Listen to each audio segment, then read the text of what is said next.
IBM's Smarter City initiative is to look at how the systems in a city can interact, so public safety, health, education, citizen services, how they can interact and come together to make a city a better, healthier place for people to live, and a place where businesses can thrive and prosper, so a city can have a sustainable economy and a happy and healthy population.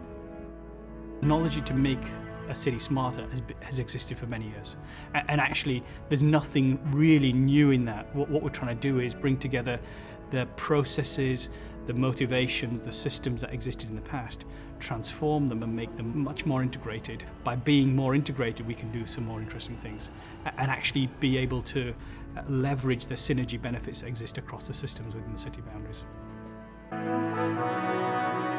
The smart city does a lot of the work that the police force have had to do on foot in the past. So surveillance systems, safety systems, systems that control where vehicles go, how fast they drive, all of these aspects are part of creating a city that helps the management of citizen safety and citizen security. The benefit of smarter healthcare is principally to patients. That is to improve the patient experience and to improve patient outcomes. It also helps with the efficiency of the healthcare organisation. I think one of the big challenges we have in the NHS at the moment is we don't work as a system. So the GPs have one computer system, we have another system, community hospitals have another, mental health trusts have another.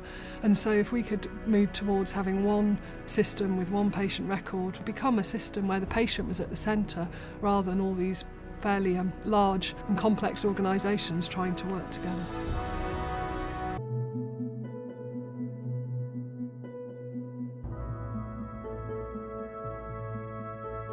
So in the UK, smarter energy is helping to overcome three problems that we face as a country.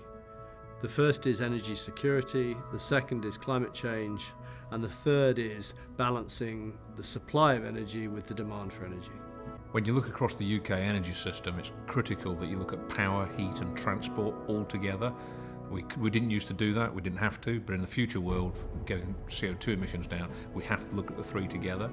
A major part of the power system is the distribution grid and how we actually get power into millions of homes and millions of businesses. Today that's done with a relatively sophisticated system, but we're going to have to move to a whole new world of what's being called a smart grid to actually integrate the power system much more effectively, both with the generation system, but critically with the consumer demand and the ability for the consumer to have much more control over their own demand for energy.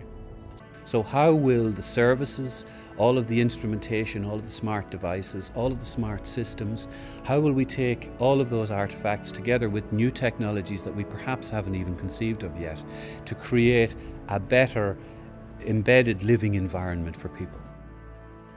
I'd like to be more connected to my child's education, know more about what's happening within the education at school. Communication, probably. Making everybody aware when there's a problem and the reason behind it.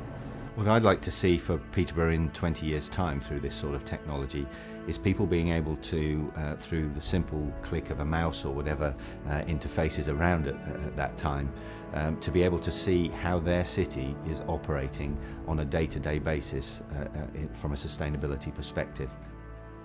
Is there a smarter workplace which I can work in, maybe working at home, don't have to go to office? I think in the future people will think about buildings as places for collaboration as opposed to just company entities. On the way to sustainable cities, we are already using our expertise in building technology and the architecture of network systems to connect buildings into building clusters via an IT backbone. And we are achieving significant improvements in energy efficiency. Smart grids and smart consumption will shape the future. Networking city districts and even entire cities will also mean more security. Security that growing urbanization urgently needs. Intelligent, sustainable solutions will shape the future. and the future has already begun.